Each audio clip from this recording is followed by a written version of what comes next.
G'day, Tim Short from Muddy River here, just out with Brian from Orthman, who's come out to visit us in Australia. We've just been demoing the Orthman 1tRIPr with the auto reset.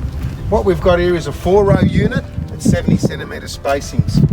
As you can see, as we come round to this machine, the shank we've got set at about 15 inches, so we get a good pan breakout and good soil disturbance and good seedbed prep. As you can see, we've come into this crop.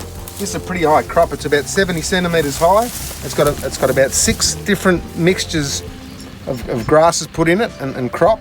It's got cereal, it's got oats, it's got peas, it's got rye corn, ryegrass, and a couple of other species. So you can see it's a pretty dense crop, and we've gone in with one pass, pair of seedbed for the sowing of corn. Any further information, contact the team at Muddy River.